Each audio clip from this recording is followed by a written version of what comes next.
नमो विष्णुपादाय कृष्णपृष्ठाय भूतले श्रीमति भक्तिवेदांत स्वामिनिति नामिने नमस्ते सारस्वती देवी गौरवाणी प्रचारिणे निर्विशेष शून्यवादी पाश्चात्य देशधारिणे वंशाकल्पतरुभ्यश्च कृपा सिन्धुभ्यः वच पतितानां वैष्णवेभ्यो नमो नमः। हे कृष्ण करुणा सिंधु दीनबंधु जगतपते गोपेश गोपिकान्त राधाकान्त नमोस्तुते। तप्त कांचन गौरांगी श्री राधे वृंदावनेश्वरी विश्वभानु सुते देवी प्रणमामि। श्री कृष्ण चैतन्य प्रभु नित्यानंद श्री अद्वैत शिवाचार्य गौर हरे कृष्ण कृष्ण कृष्ण हरे हरे जय श्री प्रभुपाद की जय। जैमिनी महाभारत की जय। जन्मे ऋषि की। ओके, तो लास्ट टाइम हम लोगों ने डिस्कस किया था जैमिनी महाभारत में कि भीम को युधिष्ठिर महाराज भेजते हैं कि तुम द्वारका जाओ और द्वारका जाके कृष्ण को बुला के ले आओ, क्योंकि अभी अश्वमेध यज्ञ की सारी तैयारियां हो चुकी है। तो भगवान आएंगे तो भगवान की उपस्थिति में ही अश्वमेध यज्ञ स्टार्ट करना था। तो भीमसेन जाते हैं। तो पिछले अध्याय में हमने देखा था कि जहां जहां भीमसेन जाते हैं वहां रास्ते में वो क्या क्या वस्तुएं देखते हैं, किस प्रकार के वो वन देखते हैं, वो सबका वर्णन आता है। फिर दूर से भीम को द्वारकापुरी दिखती है तो द्वारकापुरी का वर्णन आता है। और अब भीम द्वारका के अंदर प्रवेश कर रहे हैं और वो दूर से क्या देखते हैं कि भगवान अपना दोपहर का भोजन पाने के लिए बैठे हैं। और फिर वर्णन आता है कि भगवान की जो थाली है, भगवान जिसमें भोग पाते हैं, थाली में कौन कौन सी वस्तुएं हैं, किस प्रकार की थाली है, भगवान क्या क्या पाते हैं, यशोदा माता क्या बनाती है, देवकी माता क्या बनाती है, और उनकी जो पत्नी है भगवान की पत्नी सत्यभामा, वो लोग भगवान की सेवा कर रहे होते हैं।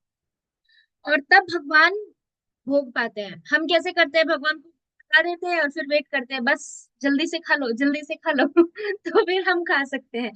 कोई कोई वीडियो ऑन करेगा तो फिर अच्छा है, थोड़ा 1 to 1 हो सकता है। ओके, तो फिर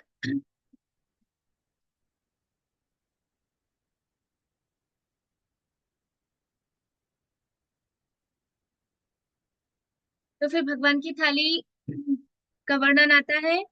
फिर सत्यभामा किस प्रकार से भगवान के साथ थोड़ा हास परिहास करती है। तो भगवान को बोलती है ऐसे मजाक में कि आपने अच्छा है, आपने खाना सीख लिया है। वृंदावन में तो आप केवल माखन खाते थे और दही खाते थे, छाछ पीते थे, वो भी आप दूसरों से छीन के खाते थे, तो आपको खाना नहीं आता था।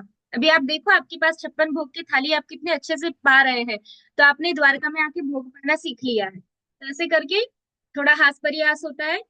अब उसी कंडीशन में एक दूत आता है भगवान के पास और बोलते हैं कि भीम बाहर द्वार पे है, भीम आपको मिलना चाहते हैं। अब जब भगवान को पता चलता है कि भीम आए हैं, क्योंकि भगवान का और भीम का संबंध कैसा था, फ्रेंडशिप वाला। भगवान का और युधिष्ठिर महाराज का कैसा था कि युधिष्ठिर महाराज भगवान से बड़े थे, इसलिए भगवान उनका आदर करते थे। अर्जुन जो है वो भगवान के सखा थे और भीम जो है वो भी भगवान के सखा थे। और नकुल और सहदेव भगवान से छोटे थे, इसलिए वो भगवान का आदर करते थे, भगवान युधिष्ठिर महाराज का आदर करते थे। और अर्जुन और भीम जो है वो भगवान के फ्रेंड्स थे। में भी जो भीम है, भीम का और भगवान का जो संबंध था वो बहुत सीरियस वाला संबंध नहीं था। सीरियस इन द सेंस कि बहुत ज्ञान देना और इस तरह का नहीं। भगवान का और भीम का रिलेशन कैसा था, हास परिहास वाला, वो कॉमेडी वाले फ्रेंड्स होते हैं ना, मस्ती मजाक करते हैं ऐसा। तो अभी भगवान को जैसे ही पता चला कि भीम बाहर खड़े हैं, तो भगवान ने द्वारपाल को बोला कि उनको अंदर मत आने दो, ताकि भगवान देखना चाहते थे कि मैं यहाँ पे भोजन कर रहा हूँ तो भीम का रिएक्शन क्या होगा, ये देख के कि मैं भोजन कर रहा हूँ और मैंने उनको अंदर नहीं बुलाया। तो अब आगे भीम क्या बोलते हैं आज के क्लास में देखते हैं। एक मिनट लेती हूँ। हरे कृष्ण।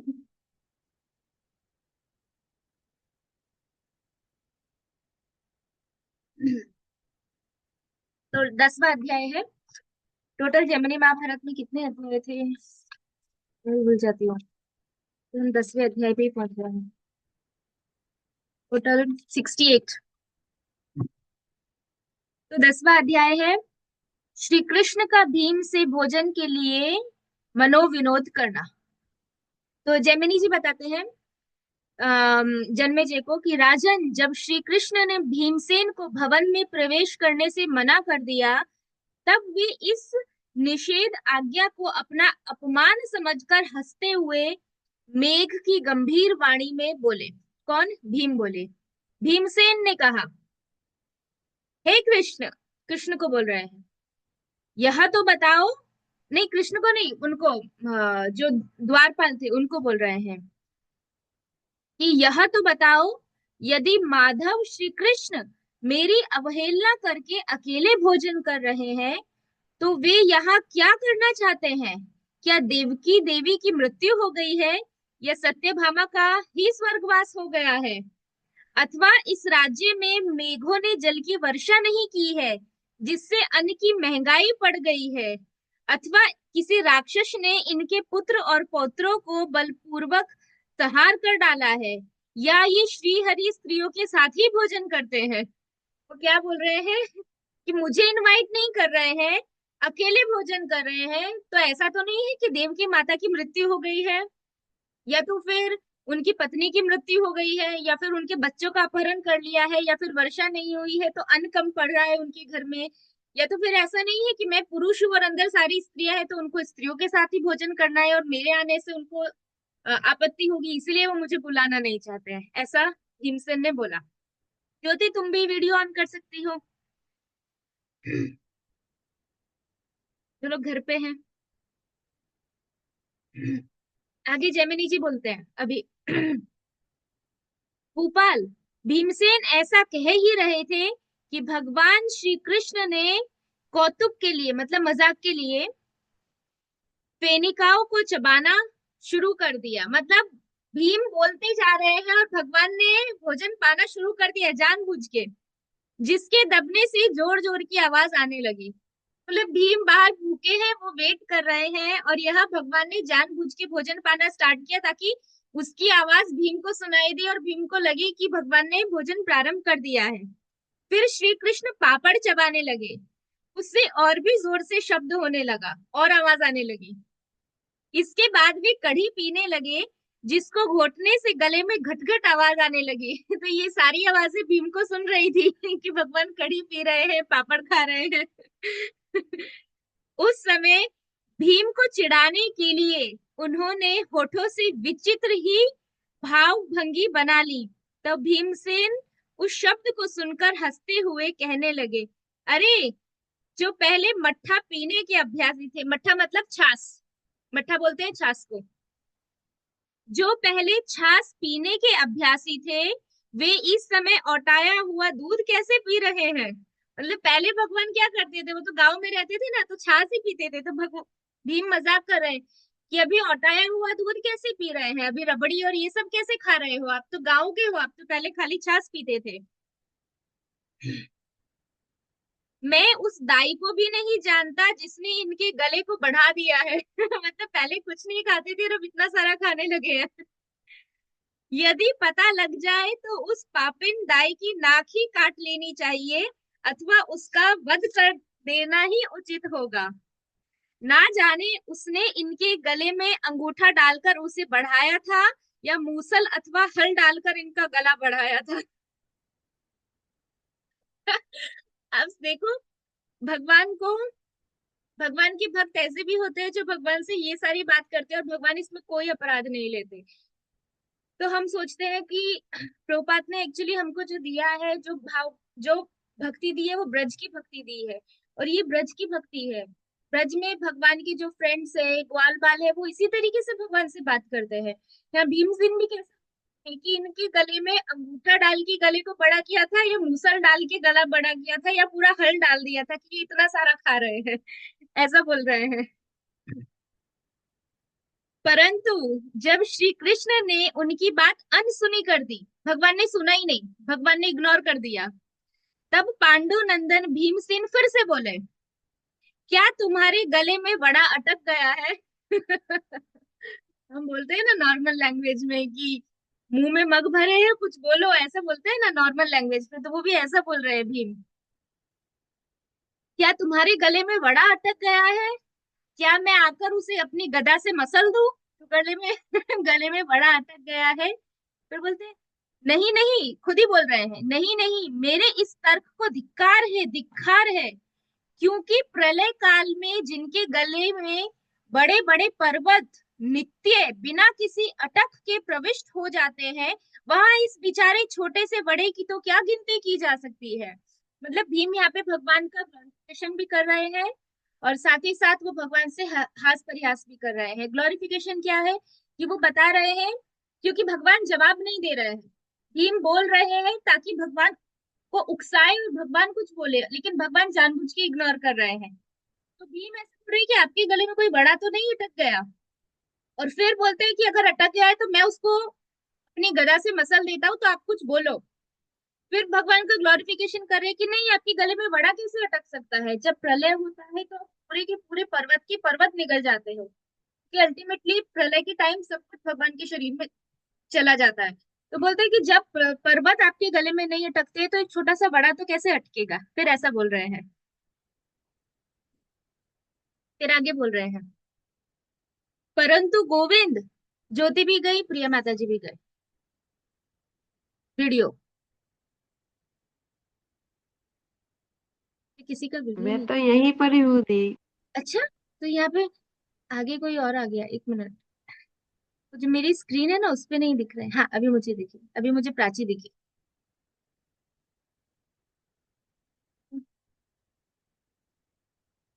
नहीं दिख रही, बात नहीं, चलो। नहीं हाँ, दिखी। फिर आगे बोल रहे हैं, आगे क्या बोल रहे हैं गोविंद को, कि परंतु गोविंद, उस प्राचीन अभ्यास के कारण, प्राचीन अभ्यास कौन सा बोल रहे हैं, प्रलय के समय सब कुछ निगल जाना, उसको बोल रहे हैं कि गोविंद, उस प्राचीन अभ्यास के कारण कहीं अपने कुटुंबियों को मत निगल जाना।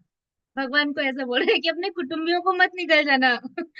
उसके कारण फिर बोलते हैं आगे, हरे, कहीं दूर देश में यहाँ आए हुए मुझ भीम को ही ना खा जाना, नहीं तो तुम्हारे उदर में पहुंचकर मैं सुखदायक नहीं सिद्ध हो जाऊंगा, क्योंकि मेरा गमन नीचे की ओर नहीं होता।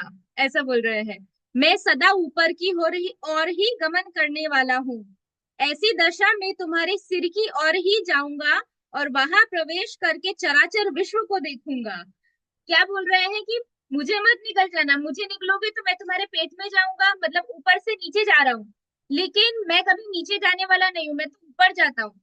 तो मैं नीचे ना जाके तुम्हारे मुंह में से तुम्हारे सर में चला जाऊंगा और वहां से फिर मैं पूरे विश्व को देखूंगा। ऐसा भीम बोल रहे हैं। पुरुषोत्तम, उस समय लोग तुम्हारी निंदा करते हुए कहेंगे कि देखो जरा, महाराज युधिष्ठिर की आज्ञा से पांडुपुत्र भीमसेन बहुत बड़ी आशा लेकर अकेले ही आए थे और श्री कृष्ण ने उन्हें खा लिया। ऐसा भीम बोल रहे हैं। हम्म, भीमसेन के बिना इस भूतल पर माता कुंती क्या करेंगी, इसलिए मेरे साथ साथ तुम उन्हें भी खाकर सुखी हो जाओ। कृष्ण को बोल रहे हैं, मेरी माता क्या करेंगी तो तुम उनको भी खा लो। जिसकी धर्मराज युधिष्ठिर ने सदा रक्षा की है, ऐसे मुझ भीम को आज तुम्हारे द्वारा खाया हुआ सुनकर तुम्हारी बहन सुभद्रा तुम्हें राक्षस समझेगी, फिर वह पुत्रहीना बाला किससे अपना दुख का निवेदन करेगी। प्रलय काल में तुम ही सबका संहार करते हो, अतः तुमको दोष नहीं लगता, क्योंकि सृष्टि काल में ब्रह्म रूप से तुम सबकी सृष्टि करते हो, परंतु नाथ, सृष्टि काल में इस भीमसेन की सृष्टि मत करना, और यदि मुझे उत्पन्न ही करना हो तो व्यर्थ में अपना दास ना बनाना। भगवान को ऐसा बोल रहे हैं भीमसेन। इतना सब भीम बोलते ही जा रहे हैं, लेकिन भगवान कोई उत्तर नहीं दे रहे हैं, अभी तक भगवान चुप है। जैमिनी जी बताते हैं, जन्मेजय, भीमसेन की यह बात सुनकर भगवान श्री कृष्ण को मन में बड़ा विस्मय हुआ और वह मुस्कुराते हुए उनसे बोले, भीमसेन, तुम्हारा स्वागत है। महाराज युधिष्ठिर कुशल तो है ना, दूसरों को मान देने वाले वीर, आओ तुम मेरे साथ बैठकर भोजन करो। उन्होंने भगवान को इतना बोला, फिर भी भगवान टॉन्ट कैसे मार रहे हैं कि दूसरों को मान देने वाले वीर, तुम आओ और मेरे साथ भोजन करो। तब भीमसेन बोले, कृष्ण, पहले तुम खाकर भली भांति तृप्त हो लिए हो, तब पीछे आदर पूर्वक मुझे खाने के लिए पूछ रहे हो। तुम तो सारे संसार के स्वामी हो, तुम्हारे संतुष्ट हो जाने पर मैं भी परम तृप्त हो गया हूँ। भगवान श्री कृष्ण ने कहा, महाबली भीमसेन, अब तुम मेरे परोसे हुए पदार्थों का भोजन करो। मतलब प्रसाद, भगवान उनको प्रसाद दे रहे हैं, अपना पाया हुआ। मुझे अर्जुन के बिना कुछ भी अच्छा नहीं लगता। मेरे लिए उन कुंती नंदन से बढ़कर स्त्री, पुत्र, मित्र, बांधव या अन्य कोई भी प्रिय नहीं है। कितना देखो भगवान को, अर्जुन अर्जुन की भगवान को याद आ रही है, क्योंकि सभी पांडव भगवान को प्रिय थे, लेकिन फिर भी सभी पांडवों में जो सबसे विशेष थे वो अर्जुन थे। इसीलिए भगवान ने भगवत गीता का ज्ञान भी अर्जुन को दिया। क्योंकि अर्जुन जब सोते थे, तो मैंने प्रोपा जी का एक स्टेटमेंट पढ़ा था, मुझे याद नहीं है कहाँ पे, बट उसमें प्रोपा जी ने बोला था कि युधिष्ठिर महाराज से भी बढ़कर भगवान कृष्ण अर्जुन को प्रेम करते थे, और युधिष्ठिर महाराज से भी बढ़ के अर्जुन भगवान के परम भक्त थे। क्योंकि जब अर्जुन शयन करते हैं, सोते हैं, तो सोते सोते भी अर्जुन के रोम रोम में से कृष्ण कृष्ण कृष्ण निकलता है। ये अर्जुन का भाव है। और यहाँ भगवान बोल रहे हैं कि अर्जुन के बिना मुझे कुछ भी अच्छा नहीं लगता है, और अर्जुन से बढ़ के मेरे लिए स्त्री, पुत्र, मित्र, मेरे बंधु, रिलेटिव कोई भी मुझे उतने प्रिय नहीं है जितना प्रिय मुझे अर्जुन है, ऐसा भगवान बोल रहे हैं। इतनी बात कहकर श्री कृष्ण ने, क्योंकि अर्जुन ने क्या किया था, भगवान के कहने पे अर्जुन ने अपने परिवार वालों को के साथ युद्ध किया था। भीम भीम सॉरी, भीष्म पितामह को, दुर्योधन उनका भाई, फिर बाकी के दूसरे जो 99 भाई थे, वो सभी का वध किया था, अपने गुरु का वध किया था। तो सिर्फ भगवान की प्रसन्नता के लिए, क्योंकि भगवान चाहते थे कि धर्म के लिए होना चाहिए, इसलिए भगवान को अर्जुन बहुत प्रिय है। कभी कभी हम ऐसा सोचते हैं, हमारे साथ होता है, भगवान को ये पसंद है, लेकिन हमें और हमारे सब जान पहचान वालों को, रिलेटिव को, परिवार को ये पसंद है। तो हमें ऐसी सिचुएशन में देखना चाहिए कि भगवान को क्या पसंद है। हमारी जीवन का उद्देश्य भगवान की प्रसन्नता होना चाहिए।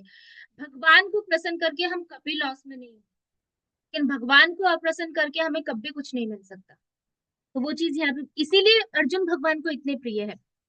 इतनी बात कहकर श्री कृष्ण ने भीमसेन का दाहिना हाथ पकड़कर बैठा लिया, और उन्हें भोजन कराकर उनके साथ ही वे भी आसन से उठ पड़े, खड़े हो गए। फिर आचमन आदि करने के पश्चात भगवान जनार्दन ने इलायची के दाने, दिव्य चंदन, कपूर और मुख को सुगंधित करने वाले पदार्थों से युक्त पान लेकर भीमसेन को दिया।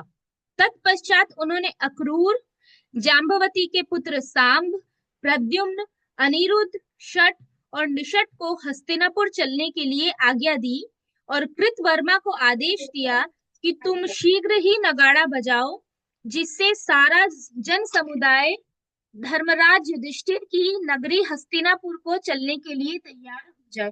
भगवान अकेले नहीं जा रहे हैं, भगवान अपने साथ साथ जितने लोगों को हो सकता है उतने सारे लोगों को लेके जा रहे हैं।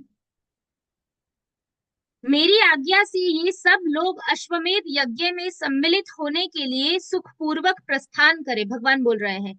साथ ही देवकी आदि मेरी माताएं तथा रुक्मणी और सत्यभामा आदि सभी बहुएं भी वहां चले, अपनी पत्नियों को बोल रहे हैं कि वो भी चले और मेरी माताएं भी चले। यहाँ नगर में अकेले बलराम जी पिता वसुदेव जी के साथ रमणीय द्वारकापुरी की रक्षा करते हुए सुखपूर्वक रहेंगे। क्या बोला उन्होंने कि द्वारकापुरी में जितने भी लोग हैं सबको लेके चलो, घर परिवार में से माताओं को, उनकी पत्नियां, उनके पुत्र, सबको बोला। और यहाँ पे क्या बोला कि बलराम जी और उनके कृष्ण के जो पिता है वसुदेव, वो द्वारकापुरी में रहेंगे और वो द्वारकापुरी की रक्षा करेंगे। हम लोगों के पहुंचने पर युधिष्ठिर महाराज अश्वमेध यज्ञ आरंभ करेंगे, तथा मेरे पास सुंदर सुंदर रंग वाली मणियां, जवाहरात, स्वर्ण और मोती आदि जो भी कुछ धन है, वह सब छकड़ों, ऊंटों, घोड़ों और खच्चरों पर लादकर धर्मराज युधिष्ठिर के महल में पहुंचाया जाए, भगवान बोल रहे हैं। क्योंकि जहां मैं रहूं वहां दरिद्रता रहे, यह कैसे उचित है। तो भगवान ने बोला कि जितना कुछ भी है मेरे पास धन, वो सब धन ले लो, और सब धन बैलगाड़ियों में, खच्चरों में, ऊंटों में भर भर के युधिष्ठिर महाराज के पास ले जाए। फिर भगवान खुद बोल रहे हैं कि जहां मैं रहूं वहां दरिद्रता रहे, ये संभव नहीं हो सकता। अब इस ये कॉन्ट्राडिक्टरी पॉइंट है, मैं पानी पी के बता दूं।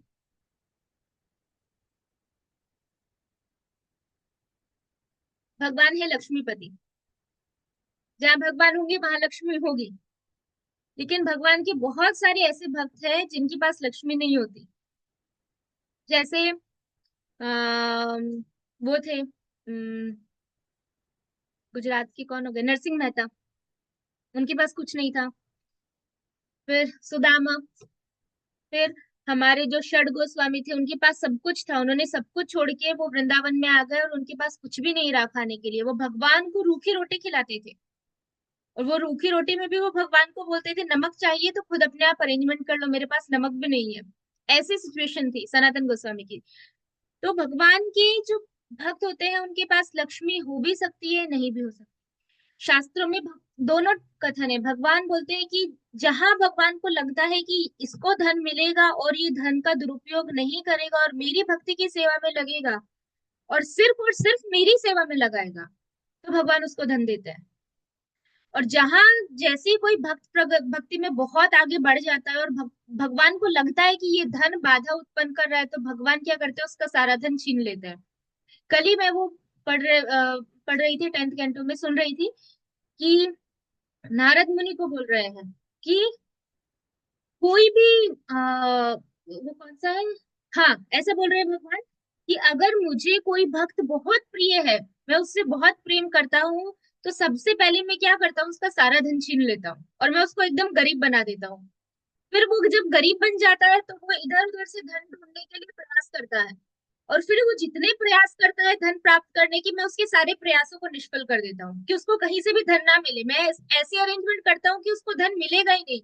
और फिर जब वो सब करते करते थक जाता है और उसको लगता है कि भौतिक जगत में तो दुख ही दुख है, मुझे कहीं से धन नहीं मिल रहा, तो फिर वो सारे प्रयास छोड़ देता है। फिर ऐसी अवस्था में वो भक्त साधुओं की शरण में जाता है और भगवान की शरण ग्रहण कर लेता है। भगवान बोलते हैं बस। उस अवस्था में उसके परिवार वाले उसको छोड़ देते हैं, ये सोच के कि ये तो निकम्मा है, ये किसी काम का नहीं है, ये घर के परिवार के लिए कुछ नहीं कर सकता, इसको जाने दो। और भगवान बोलते हैं उसकी ऐसी अवस्था मैं लेके आता हूँ, फिर मैं उसको अपने पास खींच लेता हूँ और मेरे अलावा उसके जीवन में कोई नहीं रहता। तो ये भगवान है। जब भगवान बहुत ज्यादा कृपा करते हैं, इसलिए बहुत सारे भक्त प्रार्थना करते हैं प्रभु कृपा करना, लेकिन बहुत ज्यादा कृपा मत करना कि आप सब कुछ ले लो। तो ऐसा ऐसा है। तो भगवान दोनों तरीके से अपने भक्तों को, वो चाहे तो धन दे सकते हैं, वो चाहे तो धन ले सकते हैं। इसलिए हमें प्रार्थना यही करनी चाहिए कि अगर भगवान चाहते हैं, यस। थैंक यू ज्योति। इसलिए भगवान चाहे तो वो दे सकते हैं, ना चाहे तो नहीं दे सकते। जो भगवान की इच्छा उसको स्वीकार करना चाहिए। प्रभुपाद ऐसा बोलते हैं, चैतन्य महाप्रभु, कि सामने से धन आ रहा है, हमको मिल रहा है, फिर हमें ये भी नहीं करना चाहिए कि नहीं हम नहीं लेंगे। हमें लेना चाहिए और भगवान की सेवा में दे देना चाहिए। That is also good. आगे बोलते हैं। अब आगे जयमिनी जी बता रहे हैं, राजन, उस समय कृतवर्मा ने श्री कृष्ण के आदेश अनुसार नगाड़ा पीटकर सभी आत्मीय जनों से कहा, श्री कृष्ण की आज्ञा से समस्त यदुवंशी और सारी प्रजा हस्तिनापुर को चलने के लिए नगर से बाहर निकले। कृतवर्मा द्वारा श्री कृष्ण की वह आज्ञा सुनकर समस्त द्वारका वासी जन धर्मराज युधिष्ठिर के भवन में होने वाले उस अश्वमेध यज्ञ को देखने की लालसा से हस्तिनापुर जाने के लिए द्वारकापुरी से बाहर निकले। उस समय उनके मन में परम कौतूहल हो रहा था, बहुत खुशी हो रही थी उनको। राजन, अब श्री कृष्ण की आज्ञा से यात्रा के लिए जो जो लोग नगर से बाहर निकले थे, उन उन उन सबका वर्णन तुम्हें सुनाता हूँ। अब वो लोगों का वर्णन सुना रहे हैं यहाँ पे जयमिनी जी। उस समाज में बहुत से ब्राह्मण थे जो वेदों के तत्वज्ञ, संपूर्ण शास्त्र में पारंगत, धर्मज्ञ, कर्म कांड में निपुण, पवित्र आचरण वाले और समदर्शी थे। ये सब ब्राह्मण के गुण बताए हैं। उनके साथ उनकी पत्नी और पुत्र तथा बहुत से शिष्य भी थे, क्योंकि ब्राह्मण है तो उनके पुत्र तो होंगे। फिर आगे बताए, उस समय उन श्री कृष्ण की आज्ञा से बहुत से धन संपन्न वैश्य भी यात्रा के लिए निकले। तो यहाँ पे पूरे वर्णाश्रम का वर्णन है कि ब्राह्मण निकले और वैश्य निकले। तो भगवान की जो द्वारकापुरी थी उस समय, जो भी, जैसा प्रभुपाद बताते हैं कि सोसाइटी में चारों वर्ण होने बहुत जरूरी है, ब्राह्मण क्षत्रिय वैश्य शूद्र। अगर ये चारों नहीं है तो समाज क्या होगा, पूरा उथल पुथल, जो अभी प्रेजेंट, अभी जो कलयुग में सिचुएशन है वो। फिर बताया है ब्राह्मणों की सेवा, सॉरी, द्विजों की सेवा में तत्पर रहने वाले सभी कोटि के शूद्र अपने आप ही चलने की तैयारी कर रहे थे। जो कांसे के पात्र से अपनी जीविका चलाने वाले थे वे सभी कांसे के बहुत से बर्तन लेकर चले। जो रत्नों तथा मणियों से पूर्ण रूप से परखने वाले जौहरी एवं मोतियों को साफ करने वाले, सॉरी, मोतियों को साफ करके उनके आभूषण बनाने वाले सुनार थे, तथा जो मणियों को खान से प्राप्त करने वाले पूरक और रांग से जीवन निर्वाह करने वाले थे, वे सभी अग्नि आदि सामग्री साथ लेकर द्वारकापुरी से बाहर निकले। मतलब जो लोग जो जो कार्य करते थे वो अपनी वो सारी चीजें लेके द्वारकापुरी से बाहर निकले और सब कुछ लेके हस्तिनापुर जाने लगे। अन्न की बिक्री करने वाले, कपड़े धोने वाले, सुपारी आदि सामग्री सहित उत्तम पान बेचने वाले, माली, कोल्हू सहित तेली भी वहां पर पहुंचे। मतलब सभी प्रकार के लोगों को हस्तिनापुर, देखो भगवान ने ऐसा नहीं बोला कि तुम शूद्र हो तो तुम नहीं आओगे अश्वमेध यज्ञ में। पूरे द्वारकापुरी में ब्राह्मण भी गए और ब्राह्मण के साथ जितने भी लोग थे, चाहे वो किसी भी कैटेगरी के हो, चाहे वो सुनार हो, चाहे वो बर्तन बनाने वाले हो, चाहे वो माली हो, कोई भी हो, सभी के सभी को आज्ञा थी कि सभी अपने परिवार के साथ हस्तिनापुर चले। ये परफेक्ट सोसाइटी थी। फिर आगे बोला है शस्त्र बनाने वाले, ईंट बनाने वाले, रेशमी वस्त्रों को शुद्ध करने वाले, फिर सूत के व्यापारी, कुम्हार, पानी ढोने वाले, धोबी, नट, दर्जी, नाई, दीवार बनाने वाले चित्रकार, फिर चर्मकार, शिकार से जीविका चलाने वाले लोग भी भगवान भगवान गोविंद की आज्ञा पाकर वहां से चल पड़े। राजन, राजा का श्रृंगार करने वाले, पहलवान, भाट, वैद्य, सभी वर्णों से जीविका चलाने वाले, इंद्रजाल करने वाले, बाजीगर, तरह तरह की कथाएं सुनाने वाले, फिर सदग्रंथों का पाठ करने वाले, शिक्षक, जंगल की जड़ी बूटियों से चिकित्सा करने वाले, विश्ववैद्य, शौर कर्म करके जीविका निर्वाह करने वाले, पिंजरा लिए हुए बहेलिया, श्री कृष्ण के चरण आदि दबाने वाले सेवक, काम पूरा करने वाले चतुर व्यक्ति, पानी ढोने वाले, घास का बोझ ढोने वाले, दासिया, उसके बाद दाइया, जोग आदि के द्वारा दूषित रक्त निकालकर जीविका चलाने वाले, ये सभी तथा और बहुत से प्रकार के लोग श्री कृष्ण की आज्ञा से प्रसन्नता पूर्वक द्वारका से बाहर निकले। तो ये सब लोग भगवान की द्वारकापुरी में थे। साथ ही साथ ही उस समय एक बहुत बड़ी एवं विविध विविध सैनिकों से भरी हुई चतुरंगिनी सेना द्वारका से हस्तिनापुर के लिए निकल पड़ी। उस सेना के चलते समय इतनी धूल उठी कि आकाश आच्छादित हो गया और सूर्य का दिखना ही बंद हो गया। साथ ही उस सेना में महान कोलाहल होने लगा। नाना प्रकार की गलियों एवं मार्गों पर चलने वाले व्यापारियों के छकड़े व्याघ्रों की भांति उछलते और पक्षियों के समान उड़ते हुए तीव्र गति से चल रहे थे। उनके कारण से उनके कारण दूसरों को आगे बढ़ने के लिए मार्ग नहीं मिल रहा था। उसी समय एक बुढ़िया दौड़ती हुई आई और अपनी सखियों के साथ हंसकर कहने लगी। एक बुढ़िया की बात बता रहे हैं हम। सखियों, क्यों व्यर्थ ही परिश्रम कर रही हो? ये हरि तो विवेक शून्य है, तुम्हें धन नहीं देंगे, क्योंकि ये जिन पर प्रसन्न होते हैं उल्टे उनका सारा धन हर लेते हैं। कौन बोल रही है? वही गांव में रहने वाली एक बूढ़ी औरत है। वो औरत ये चीज बोल रही है अभी कि तुम इतना सब फालतू में इतनी सारी मेहनत कर रहे हो भगवान के साथ जाने के लिए, क्योंकि ये जिस पे प्रसन्न होंगे उनका तो ये सारा का सारा धन छीन लेते हैं, तुम्हें कोई धन नहीं मिलने वाला। ऐसा कहकर बैल पर सवार हुई वह बूढ़ी औरत ज्यों ही लीला पूर्वक आगे बढ़ी, त्यों ही उसका बैल मार्ग में एक ऊंट को देखकर भागने लगा। उसने उस बुढ़िया को अपनी पीठ से नीचे गिरा दिया। उसे गिरी हुई देखकर सभी सैनिक हंसते हुए कहने लगे, इस दुष्टा ने अभी अभी भगवान श्री कृष्ण की निंदा की है, अतः अपने उस दुष्कर्म के कारण यह बैल की पीठ से पृथ्वी पर गिर पड़ी है। इस भूतल पर पापियों का ऐसा पतन निश्चय ही होना चाहिए। मतलब उन्होंने बुराई की, जैसे ही उन्होंने बुराई की तो वो जिस बैल पे थी वो बैल भागने लगा, बैल भागा तो वो बैल के ऊपर बैठी थी और वो नीचे गिर गई। तो फिर उनके सैनिक ऐसा बोल रहे हैं यहाँ पे कि इन्होंने भगवान का अपराध किया, इसलिए देखो तुरंत उनको पनिशमेंट मिल गया। भारत, भारत किसको बोल रहे हैं यहाँ पे? जन्मेजय को बोल रहे हैं, जयमिनी जी। भारत, उन सैनिकों की बात सुनकर वह बुढ़िया औरत पुनः उठकर खड़ी हो गई और उनसे शुभ वचन में बोली, मैं यहाँ श्री कृष्ण का दर्शन करके जो पुनः बैल पर सवार हो गई, इसी के फल स्वरूप मेरा पतन हुआ है। मूढ़ मनुष्य भगवान श्री कृष्ण के स्मरण का प्रभाव नहीं जानते। मैं तो इन केशव के अतिरिक्त अन्य किसी को पतित पावन नहीं समझती। वो बोल रही हैं ऐसा। वो बोल रही है कि मैं इसीलिए गिरी हूं क्योंकि मैंने भगवान का दर्शन किया और मैं वापस जाने के लिए बैल के ऊपर बैठ गई, मैं पुनः बैल के ऊपर बैठी हूँ, इसीलिए मेरा पतन हुआ। फिर आगे जैमिनी जी बताते हैं कि तदंतर दोपहर होते होते भगवान श्री कृष्ण एक श्वेत वर्ण के घोड़े पर सवार होकर सभी नगरवासियों के साथ अपने नगर से बाहर निकले और प्रसन्नता पूर्वक सबके आगे आगे चलने लगे।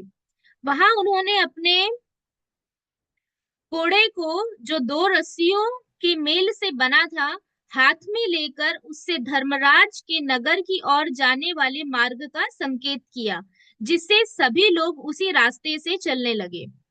उस समय करोड़ों रथों, हजारों दंतार हाथी और खरवों की संख्या वाली विशाल सेना से घिरे हुए देवकी नंदन श्री कृष्ण भीमसेन तथा अपनी पत्नियों के साथ चल रहे थे। द्वारकावासी जन श्री कृष्ण के बिना उस पुरी में ठहर नहीं सकते थे, इसीलिए वे सब स्वेच्छा अनुसार बड़े हर्ष के साथ नगर से बाहर निकल पड़े थे। उस समय एक मालिन, मालिन मतलब जो ये बगीचे में जो सब फूल और वो सब उगाती है, वो एक मालिन श्रीहरि को देखकर प्रसन्न होकर इस प्रकार कहने लगी। देखो कितनी अच्छी लाइन है कि जब भगवान जा रहे थे तो द्वारका पूरी भगवान के बिना रह नहीं सकते थे, इसीलिए भगवान के साथ जाने के लिए वो सब भी निकल पड़े कि भगवान हस्तिनापुर जा रहे हैं तो हम भी हस्तिनापुर जाएंगे। अब एक मालिन दिखी और अब मालिन भगवान को देखकर बोलती है, श्री कृष्ण, इस दोपहरी में किस प्रकार लोग नगर के बाहर निकलेंगे? अपनी वस्तु रूपी धन से जीविका चलाने वाले ये सभी लोग चल रहे हैं, परंतु पुष्पों द्वारा जीवन निर्वाह करने वाली हम लोगों की दशा तो इस समय बड़ी शोचनीय है। वो बोल रहे हैं कि ये सारे लोग तो चल रहे हैं, लेकिन मेरे जैसे लोग जो केवल फूलों से अपनी जीविका कमाते हैं, हम लोगों का क्या होगा अगर हम भी आपके साथ आएंगे तो? ऐसा। हे अच्युत, अच्युत मतलब भगवान, जिनका कभी पतन नहीं होता।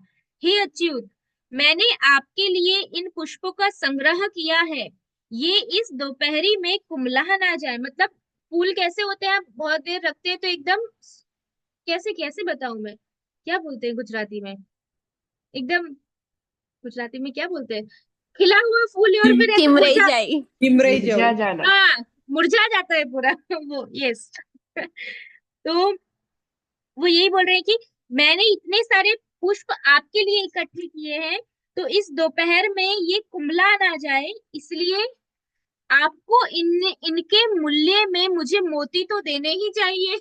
भगवान से मोती मांग रही है कि ये फूल मैंने आपके लिए दिए हैं और ये फिर क्या बोलते हैं, मुरझा जाएंगे, इसीलिए इसके बदले में आपको मुझे मोती देने चाहिए। माधव, आपका मुख तो छत्र की छाया से आच्छादित है, परंतु देव, पैदल ही यात्रा करने वाली मैं ताप से संतप्त होकर कैसे चल सकूंगी? भगवान को बोल रही कि आपके ऊपर तो छत्र है, तो आपको धूप नहीं लग रही है, लेकिन मैं तो धूप में चल रही हूँ, तो इतनी धूप में मैं कैसे चलूंगी, ऐसा बोल रही। अतः जनार्दन, आप सुगंध, सौंदर्य आदि गुणों से युक्त इन पुष्पहारों को तो ग्रहण कर लीजिए।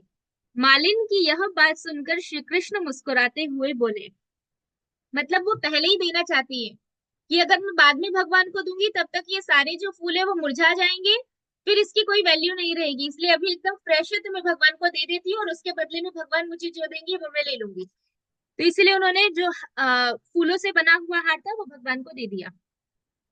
भगवान बोले, भद्रे, मैं तेरी इच्छा के अनुसार सब मुक्तामय धन तुझे प्रदान करूंगा, परंतु तू धर्म का आश्रय ग्रहण कर, जिससे मेरा मन प्रसन्न होता है। ये भगवान बोल रहे कि ठीक है, तुमको जो चाहिए मैं तुम्हें दूंगा, भगवान ने ऐसा बोला, लेकिन कंडीशन क्या रखी है, तुम धर्म का आश्रय ग्रहण करो। ये बहुत इंपॉर्टेंट चीज है। कई बार क्या होता है कि हम भगवान से प्रार्थना करते हैं कि हमें ये चाहिए, हमें ये चाहिए। लोग जनरली जो डिवोटीज नहीं होते, जिनको कुछ पता नहीं होता, सब भगवान से मांगते हैं, ये भगवान ने ये इच्छा पूरी नहीं की, भगवान ने ये नहीं दिया, भगवान ने वो नहीं दिया। लेकिन हमें देखना चाहिए कि हमारा जो 24 आवर्स है सुबह से लेकर रात तक, वो कितना धर्म के अनुसार है। लोगों को ये भी नहीं पता कि धर्म क्या है, धर्म के अनुसार जीवन कैसे व्यापन करना है, धर्म के अनुसार कैसे जीना है, कब उठना है, कब सोना है, क्या खाना है, क्या नहीं खाना है, क्या बोलना है, क्या नहीं बोलना है, कैसे चलना है, कहाँ चलना है, किससे बात करनी है, किससे बात नहीं करनी है, कैसे, कुछ भी नहीं पता है। तो ये सारी चीजें सीखनी पड़ेगी पहले। तो भगवान यही बोल रहे कि पहले तुम धर्म का आश्रय ग्रहण करो, क्योंकि जो व्यक्ति धर्म का आश्रय ग्रहण करता है, भगवान बोल रहे हैं, उससे मेरा मन प्रसन्न होता है। जैमिनी जी बताते हैं कि जन्मेजय, भगवान श्री कृष्ण ऐसा कह ही रहे थे कि तेल लिए हुए दूसरी स्त्री वहां आ पहुंची और बोली, देव, मेरी बात सुनिए और उसे पूर्ण कीजिए। श्री कृष्ण, मेरे पुराने घड़े को फोड़कर तेल निकल रहा है। मतलब लोग भगवान के पास यही लेके आ रहे हैं कि मेरे फूल सूख जाएंगे तो आप फूल ले लो। एक स्त्री बोल रही है कि मेरा घड़ा जो है तेल का, वो तेल के घड़े में से तेल टपक रहा है। तो श्री कृष्ण, कोल्हू से तेल पेर कर निकालने में मुझे कितना कष्ट भोगना पड़ा है, इसका इसको तो आपका नहीं, इसका तो आपको पता है ही नहीं। अतः इसी समय घोड़े से उतरकर आप मेरे इस तेल को ग्रहण कर ले। वो लोग क्या कर रहे थे, अपने अपने जो जो सामान था वो सब सामान लेके हस्तिनापुर जा रहे थे। तो पहले ही मालिन आई, उसने बोला ये फूल सूख जाएंगे, तो फूल सूख जाए उससे पहले आप इसको ले लो। फिर वो तेल वाली थी, उसका घड़ा था, तो घड़े में से तेल टपक रहा था, तो उसको लगा ये हस्तिनापुर तक घड़ा जाएगा तो सारा तेल खत्म हो जाएगा। तो उसने बोला कि कितनी मेहनत से मैंने ये तेल इकट्ठा किया है, अभी ये पूरा गिर जाए, उससे बेटर है कि ये तेल आप ले लो और घोड़े से नीचे उतरो और पहले ये तेल लो, ऐसा भगवान को बोला। नाग, इस तेल से भरे हुए छकड़ों के कारण रास्ता नहीं मिल रहा है, जिससे मैं चलने में असमर्थ हो गई हूँ, अतः इसके लिए किसी नीति का विधान कीजिए। तो ऐसा करके उसने भगवान को तेल ऑफर किया। भी यहाँ पे आगे भगवान ने तेल स्वीकार किया या नहीं किया, वो पता चलेगा शायद नेक्स्ट अध्याय में। यहाँ पे ये वाला अध्याय पूरा हो जाए। ये सारी जो दूसरा चैप्टर है, 11वां अध्याय, उसका नाम है हस्तिनापुर की यात्रा तथा विनोदपूर्ण वार्तालाप। मतलब अगले अध्याय में भी रास्ते में क्या क्या होगा, वो सब वर्णन नेक्स्ट चैप्टर में आएगा। कि रास्ते में लोग भगवान को आके क्या क्या बोलेंगे। सन्यासी आएंगे भगवान को मिलने के लिए, फिर बहुत सारी बूढ़ी औरत आएंगी, फिर जो द्वारका में जो वैश्या रहती थी वो वैश्याएं भगवान को मिलने आएंगी, गोप आएंगे भगवान को मिलने के लिए, प्रेम से भगवान का वार्तालाप होगा रास्ते में चलते चलते। क्योंकि द्वारकापुरी से हस्तिनापुर वो फ्लाइट में तो जा नहीं रहे थे, नहीं वो ट्रेन में जा रहे थे कि तुरंत पहुंच जाएंगे, घोड़े पे थे और बहुत सारे लोग पैदल चल रहे थे, तो सब धीरे धीरे जा रहे थे। तो वो सारा वर्णन आएगा चैप्टर नंबर 11 में। और चैप्टर नंबर 11 काफी बड़ा है। अभी टाइम है 10 मिनट, अगर स्टार्ट करना है तो थोड़ा स्टार्ट कर सकते हैं। ठीक है, तो 1 घंटा पूरा हो जाएगा, फिर मैं फिर नेक्स्ट टाइम कंटिन्यू कर लेंगे।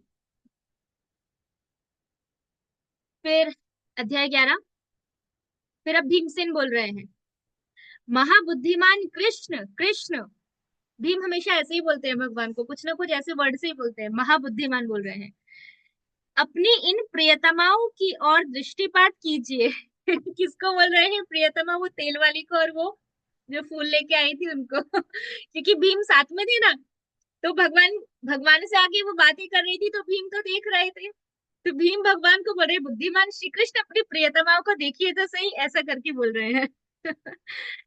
इनके मुख धूप से कुमला गए हैं, मतलब मुरझा गए हैं, अतः इन्हें थोड़ी देर तक सुखपूर्वक विश्राम करवाइए।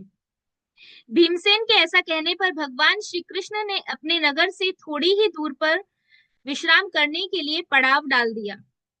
तब विनोद करने वाले, विनोद मतलब हंसी मजाक, विनोद करने वाले भीमसेन ने उन वासुदेव से कहा, श्री कृष्ण, महाबाहु श्री कृष्ण, मेरे मन में तो ऐसा प्रतीत हो रहा है कि इन सभी स्त्रियों के प्रति पति केवल आप ही है, क्योंकि ये मालिन, तेलिन, नाइन, कुटनी आदि स्त्रियां अपने हृदय में जैसा आपको समझती है वैसा अपने पति को नहीं मानती। वो बोल रहे ये सबके पति आप ही है, वो अपने पति को इतना प्रेम नहीं करती हैं जितना प्रेम आपको करती हैं। फिर भगवान बोल रहे हैं, वृकोदर, वृकोदर मतलब जो बहुत खाता है, भगवत गीता में ये शब्द आता है, भगवान ये वृकोदर शब्द भीम के लिए। तो भगवान बोल रहे हैं, वृकोदर, यदि तुम में निरंतर पुरुषार्थ हो तो तुम ही इन सबको रख लो। किसको बोल रहे हैं?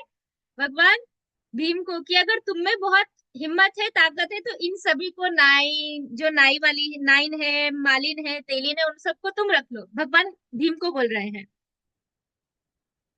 फिर भीमसेन से ऐसा कहने पर वे उस बुढ़िया से बोले, शोभने, उस औरत को बोल रहे हैं जो बाजू में खड़ी थी, तू इन बड़े पेट वाले भीमसेन को अपना पति स्वीकार कर ले। बिना दांत वाली बुढ़िया, तू शीघ्र ही भीमसेन के पास चली जाओ। तो भगवान क्या बोल रहे हैं? वो जो बूढ़ी औरत थी, तो वो उनको बोल रहे हैं भगवान की, जाओ, ये बड़े पेट वाला जो भीम है वो तुम्हें पत्नी के रूप में स्वीकार करेगा। और भगवान आगे बोल रहे हैं बिना दांत वाले, उनके दांत भी नहीं थे, और बोल रहे हैं कि तुम जाओ और ये भीम भीम के पास तुरंत के तुरंत चली जाओ। तब भीमसेन ने उत्तर दिया, श्री कृष्ण, मेरे घर में मेरी राक्षसनी पत्नी रहती है, क्योंकि भीमसेन की पत्नी कौन थी? हिडिंबा। और वो राक्षसनी थी। वह इसे यहाँ मत आ ऐसा कहकर मना कर देगी, और यदि नहीं मानेगी तो वह इसे खा जाएगी। अब भीम बोल रहा है कि नहीं नहीं, मेरे पास नहीं आ सकती, क्योंकि मेरे घर में तो राक्षसनी रहती है, वो इसको आने नहीं देगी, और ये फिर भी आएगी तो वो इसको खा जाएगी। इसीलिए बिना दांत वाली सभी स्त्रियां आप श्री कृष्ण को ही प्राप्त हो। ऐसा बोल रहे हैं, मैं सभी बूढ़ी औरतें अब श्री कृष्ण के पास जाओ, क्योंकि जिनका चित्त श्री कृष्ण में आसक्त है उनके लिए सर्वत्र सुख ही सुख है। आपकी रुक्मणी आदि सदी सती साध्वी पत्नियों का मन एकमात्र आप में ही आसक्त रहता है, अतः वे इन स्त्रियों को देखकर ईर्ष्या नहीं करेंगी।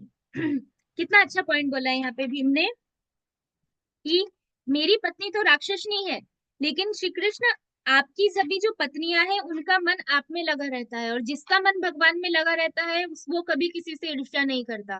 तो ये बूढ़ी औरत का मन भी आप में लगा है और आपकी पत्नियों का मन भी आप में लगा है, इसीलिए रुक्मणी और वो सब इनसे कोई ईर्ष्या नहीं करेंगी, इसीलिए इन सभी बूढ़ी औरत को आप ही ले जाओ।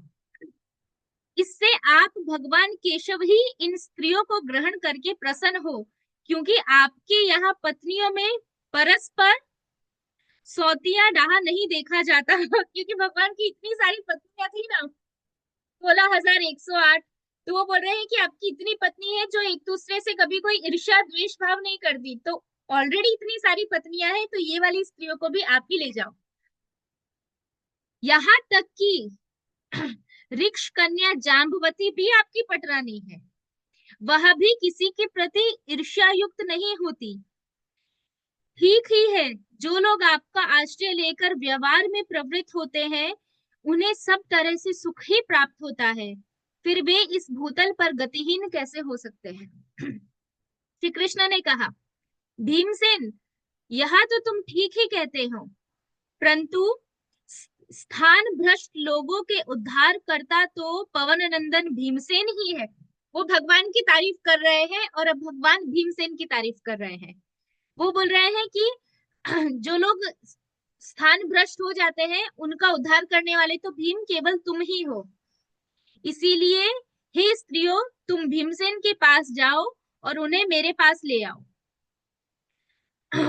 उन स्त्रियों को यूं आदेश देकर श्री कृष्ण जो ही आगे बढ़े, तो ही एक दाई, दाई मतलब बूढ़ी औरत जो बच्चे का पालन पोषण करती है, त्यों ही एक दाई अत्यंत वेग से चलने वाले ऊंट की पीठ से पृथ्वी पर गिर पड़ी। मुझे समझ नहीं आ रही, सब बूढ़ी औरत ऊंट पर चढ़, ऊंट पर बैठ के क्यों जा रही थी? तभी पहले जो थी वो बैल के ऊपर बैठी थी, ये ऊंट के ऊपर। तब उसने देवकी नंदन से कहा, प्रभु, मैं बालकों के जन्म समय में परिचर्या करने वाली दाई हूँ, अतः मेरा उद्धार कीजिए।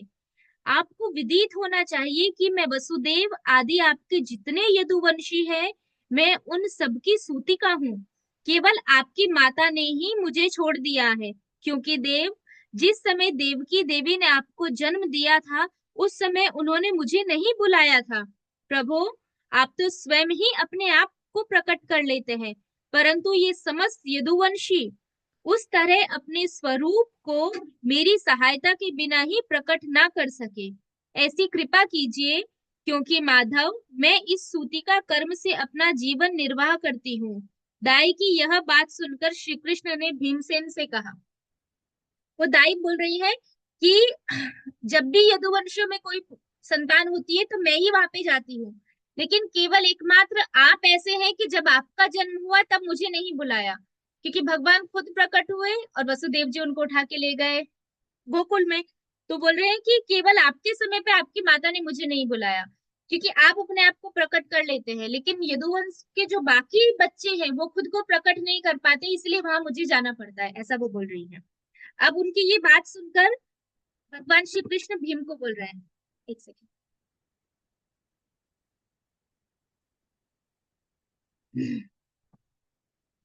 भीमसेन, इस दाई को जल्दी उठा दो, क्योंकि वो नीचे गिर गई थी ना, क्योंकि उधर देखो वसुदेव जी आ रहे हैं। तब भीमसेन ने उस दाई को उठाकर देखा कि वसुदेव जी आ पहुंचे हैं। फिर तो महान बुद्धिमान श्री कृष्ण और भीमसेन वसुदेव जी को प्रणाम करके हाथ जोड़कर उनके आगे खड़े हो गए और यह सुंदर वचन बोले, परंतु आपकी आज्ञा हो तो हम दोनों धर्मराज युधिष्ठिर के पास जाए। तब वसुदेव जी ने वहीं आकर श्री कृष्ण को आज्ञा दी। वसुदेव जी ने कहा, ऋषिकेश, मैंने तुम्हें आज्ञा दे दी, तुम हस्तिनापुर जाओ और पुनः शीघ्र ही वहां से लौटो। पहले जाओ और फिर तुरंत वापस आ जाओ। वसुदेव जी ये बोलने के लिए उनके पास वापस आए। साथ ही अच्युत, मेरी इस आज्ञा का पालन करना। जो वेदों उक्त धर्मों का पालन करने वाले हैं, शास्त्रों के अध्ययन में तत्पर है, सदा सदाचार परायण हो, ऐसे विप्रों को तुम्हें अवश्य दान देना चाहिए। पराई निंदा करने में जिनकी रुचि ना हो, जो शिष्टाचार परायण हो और जिनकी दृष्टि में मिट्टी के ढेले, पत्थर और सोना एक समान हो, ऐसे सत्पुरुषों को तुम्हें अपने साथ ले जाना चाहिए। मलिन वस्त्र धारण करने वाले तथा आचरणहीन को दान नहीं देना चाहिए, क्योंकि तुम और राजा युधिष्ठिर सतपात्र की ही पूजा करने वाले हो। वसुदेव जी आने वाले नहीं थे, वसुदेव जी कहाँ रुके थे? द्वारका में। लेकिन यहाँ भगवान श्री कृष्ण चल पड़े तो पीछे से वसुदेव जी आए। तो जब वो आए तो फिर भगवान उनसे आज्ञा ले रहे हैं कि हम जा रहे हैं। तो अब उनको जाने से पहले ये सारी चीजें वसुदेव जी बोल रहे हैं, क्योंकि वसुदेव कौन है? उनके पिता है। तो वो बता रहे हैं कि कौन दान का पात्र है और कौन दान का पात्र नहीं है। हम जनरली क्या करते हैं, किसी को भी, ये बहुत इंपॉर्टेंट है, मलिन वस्त्र धारण करने वाला तथा आचरणहीन को दान नहीं देना चाहिए। जिसका आचरण नहीं है, फिर वो चाहे सैफरन कलर में हो, चाहे वो कोई भी हो, लेकिन अगर वो आचरणहीन व्यक्ति है, उसका आचरण प्रॉपर नहीं है, तो ऐसे व्यक्ति को दान देने से गति ऊपर की तरफ ना हो कि गति नीचे की तरफ होगी। इसीलिए जनरली क्या करना चाहिए, अगर किसी को भी दान देना है तो जनरली भक्तों को ही दान देना चाहिए। भक्तों के अलावा या तो फिर मंदिर में दो या भक्तों को दो। और अगर किसी और को कुछ देना है, कोई गरीब व्यक्ति है, तो फिर उनको देना चाहिए, तो उनको फ्रूट्स लेके दे सकते हो। फ्रूट्स लो, भगवान को ऑफर करो, उनको दे दो। कोई भी कुछ भी आप घर से जो भी बनाया है भगवान को ऑफर करो प्रसाद, और उनको ऑफर दे दो। देना चाहिए, देने में ना नहीं है, लेकिन लक्ष्मी नहीं देनी चाहिए, क्योंकि अगर लक्ष्मी का वो जो दुरुपयोग करेगी, वो सारा का सारा उसका पाप आपको भोगना पड़ेगा। आप ड्रिंक नहीं करते, लेकिन आपकी लक्ष्मी से वो ड्रिंक कर रहा है, तो निमित्त कौन बना? वो ड्रिंक कर रहा है क्योंकि आपने उसको लक्ष्मी दी, तो उसके पाप करने का कारण आप बने। तो इसीलिए उसका रिएक्शन आपको भी आएगा। इसीलिए ऐसी चीज देनी चाहिए कि जिससे वो उसका मिसयूज ना कर सके। और जनरली आजकल यही होता है, आप किसी को खाने का दो तो वो मना कर देते, नहीं खाने का नहीं चाहिए, पैसे ही चाहिए। तो उनको खाने का देते हैं तो वो नहीं लेते। 6 लोगों को लगता है नॉनवेज खाने में, 8 लोगों को, आठ, आठ, 8 लोगों को लगता है। बनाने वाला, उसको ट्रांसफर करने वाला, फिर उसको काटने वाला, और और कौन है, बहुत सारे, वो भागवतम में दिए 8 प्रकार के लोग हैं। कुकिंग करने वाला, हाँ, जो उसको पकाता है, वो ऐसे 8 8 प्रकार के लोग हैं। बहुत सारे ऐसे बोलते हैं कि हम खुद नहीं खाते, पर हम हमारे घर वालों को नॉनवेज बना के खिला देते हैं, लेकिन हम नहीं खाते। लेकिन आप घर वालों को खिला रहे हो, तो वो उसको खा के जितना पाप लग रहा है ना, उतना पाप आपको कुकिंग करने में भी लग रहा है। तो कुकिंग वाले को भी लगता है। तो 8 लोग हैं जो मीट नॉन वेज के पूरे प्रोसेस में इन्वॉल्व होते हैं। उसको जीव को पकड़ने से लेके खाने वाले तक के बीच के जितने 8 लोग हैं, वो सब 8 लोगों को नॉन वेज का ऑफेंस लगता है, पाप लगता है, सिन। कहाँ गए थे हम, कहाँ पहुंचे थे, हाँ। फिर आगे बोल रहे हैं, क्षत्रियो में भी उन्हीं को अपने साथ ले जाना चाहिए जो दान धर्म में तत्पर रहने वाले, युद्ध कला में निपुण, शूरवीर और क्षत्रिय धर्म का पालन करने वाले हो, जो व्यर्थ ही अभिमान करने वाले हैं, स्त्रियों के वशीभूत है, कुसंग का सेवन करने वाले हैं, तथा अपने मुख से अपनी ही प्रशंसा करने वाले हैं, उनका परित्याग कर देना उचित है। ऐसे क्षत्रिय जो खुद की प्रशंसा करते हैं, वसुदेव जी बोल रहे हैं, ऐसे क्षत्रियों का त्याग कर देना चाहिए। जो पर संतापी, सदा काम परायण तथा ससुर द्वारा प्राप्त हुई संपत्ति से जीविका चलाने वाले ऐसे लोग भी ग्रहण करने योग्य नहीं है। क्या बोला है? कि जो हमेशा काम के वशीभूत रहते हैं और ससुर के द्वारा ही अपनी जीविका चलाते हैं, ऐसे लोग भी, ऐसे लोगों को भी आप मत ले जाओ, ऐसा बोल रहे हैं। जो नराधम जो नराधम जमाता द्वारा उपार्जित धन से जीवन निर्वाह करते हैं, जमाता मतलब जमाई, अब वो ससुर की बात कर रहे हैं, कि जो अपने जमाई की ही धन से अपना जीवन निर्वाह करते हैं, जो यहाँ पुत्रहीन मृतक के धन को छल पूर्वक हथिया लेते हैं, मतलब जिसका पुत्र नहीं है, जिनके पुत्र मर गए हैं और कोई उनके धन को हथिया रहा है, तो जो ऐसे लोग हैं, जो सदा जुआ खेलने में तत्पर है, जो बिना सोचे विचारे काम करने वाले हैं, बिना सोच विचार के जो लोग काम करते हैं, उत्तम उत्तम पर्वों के पालन से विमुख और गर्भिणी स्त्री के साथ समागम करने वाले हैं, जो मोह परायण पुरुष ऋतु काल के समय अपनी स्त्रियों से समागम नहीं करते, जो स्त्रियों के साथ बैठकर एक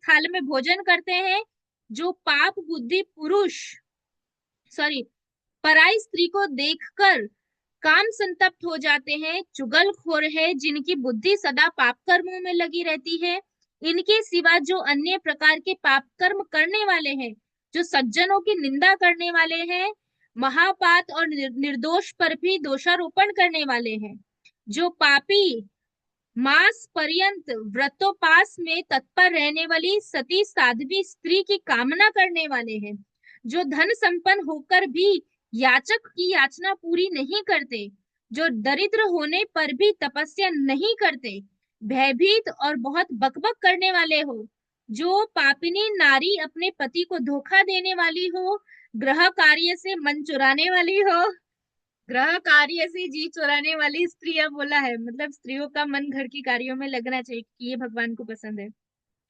और सत्य, शौच, शौच मतलब क्लीनलीनेस, आदि उत्तम आचरणों से रहित हो, मतलब जो सच नहीं बोलती हो और गंदी रहती हो और साफ सुथरी नहीं रहती हो, ऐसे सब आचरण जिस स्त्री में नहीं हो।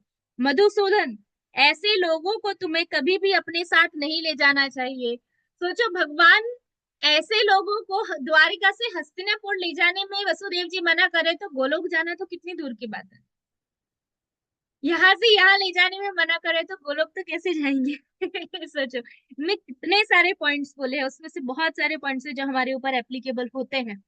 स्पेशली ये कि घर के काम से जी चुराने वाली स्त्री। वो मैं पहले ऐसी थी इसीलिए। जेमिनी जी बोलते हैं आगे, जन्मेजय, ओके 2 मिनट बस। तदंतर जनार्दन ने ऐसी बात कहने वाले अपने पिता वसुदेव जी को प्रणाम करके उनकी प्रदक्षिणा की और स्पष्ट शब्दों में कहा। श्री कृष्ण बोले, तात मतलब अपने पिता को बोल रहे हैं, आपके कहे हुए वचन मेरे लिए परम हितकारी है। मैं उन सब का पूर्ण रूप से पालन करूंगा। मैं ऐसे महापापियों का परित्याग करके ही राजा युधिष्ठिर के पास जाऊंगा। भीमसेन ने कहा, श्री कृष्ण, वृद्ध वसुदेव जी ने आपसे जो बात कही है उसके अनुसार तो पृथ्वी पर सभी लोग आपके लिए त्याग आपके लिए त्याज्य ही सिद्ध होते हैं। भीम अब भगवान को बोल रहे हैं कि अगर अभी वसुदेव जी जो बोल के गए हैं उनकी बातों के अनुसार तो ये पृथ्वी पे सारे लोग आप उन्होंने बोला इनका त्याग कर दो, इनका त्याग कर दो, इनका त्याग कर दो। तो भीम बोल रहे हैं कि ये सारी बात हम देखेंगे तो सभी लोग त्यागने योग्य है। यह तो मुझे बड़े साहस की बात प्रतीत होती है। जहाँ सत्पुरुष निवास करते हैं वहां तो आप सदा रहते ही हैं। इसमें कौन सी विचित्रता हुई? गोविंद, विचित्रता तो इसमें है कि आप पापियों के उद्धार करने में अपना मन लगाएं। वो वसुदेव जी से उल्टा बोल रहे हैं। वसुदेव जी बोल रहे हैं जो जो पापी है ये उन सबको छोड़ दो। भीम बोल रहे हैं कि अच्छे लोगों को आप ले जाओगे तो अच्छे लोगों के साथ तो आप वैसे भी रहते हो, तो उनमें कोई बड़ी बात नहीं है। बड़ी बात तो ये है कि ये सब जो पापी को आप त्यागने की बात कर रहे हो, ये पापियों को उद्धार करो, ऐसा भीम बोल रहे हैं। क्योंकि जो अपना उपकार करने वाले के प्रति सद्भाव दिखाता है उसकी उस साधुता में क्या विशेषता हुई? परंतु जो अपने अपकारी के प्रति उपकार करता है सत्पुरुष उसी को साधु कहते हैं। कितना इंपॉर्टेंट लाइन है, जो हमारे साथ अच्छा करता है उसके साथ हम अच्छा करते हैं। लेकिन यहाँ क्या बोल रहे हैं, जो हमारे साथ अच्छा नहीं करता और हम उसके साथ अच्छा करते हैं वो साधु कहलाता है, वो सत्पुरुष है। अतः केशव, आप शीघ्र ही समस्त प्राणियों के प्रति समान दृष्टि रखने वाले हो। भीमसेन की यह बात सुनकर वसुदेव आदि सभी लोगों ने ठीक है, ठीक है, सब ऐसा कहने लगे। ऐसा कहकर उनकी प्रशंसा की और पुरी को लौट जाने के लिए प्रसिद्ध हुए। उस समय जब महामना वसुदेव जी बलराम जी के साथ चलने के लिए उद्धत हुए तब स्नेह से विह्वल होकर श्री कृष्ण ने उनसे कहा, नहीं, वसुदेव जी बोले, वसुदेव जी श्री कृष्ण से बोले। अब वसुदेव जी और बलराम जी वापस जा रहे हैं। उनको ये बात बोलने के लिए आए थे कि इन सब लोगों को मत ले जाओ, लेकिन भीम ने बोला कि नहीं, ये सब पापी है, भगवान उनके ऊपर दृष्टि डालेंगी तो उनका उद्धार होगा। तो उन्होंने बोला ठीक है, तो सबको ले जाओ। बस ऐसा बोल के बलराम जी और वसुदेव जी वापस जा ही रहे थे, तो जाने से पहले बहुत वसुदेव जी के हृदय में भगवान के प्रति बहुत प्रेम उमड़ गया और अब वो भगवान को कुछ बोल रहे हैं। अब वो क्या बोल रहे हैं वो हम देखेंगे नेक्स्ट क्लास में। अभी है 1 घंटा लगेगा ये चैप्टर में, तो ये नेक्स्ट क्लास में कवर हो जाएगा। यहाँ पे हम आज की क्लास एंड करेंगे। वंशा कल्पतरुभ्यश्च कृपा सिंधु एव च पतितनां पावनेभ्यो वैष्णवेभ्यो नमो नमः। हरे कृष्णा।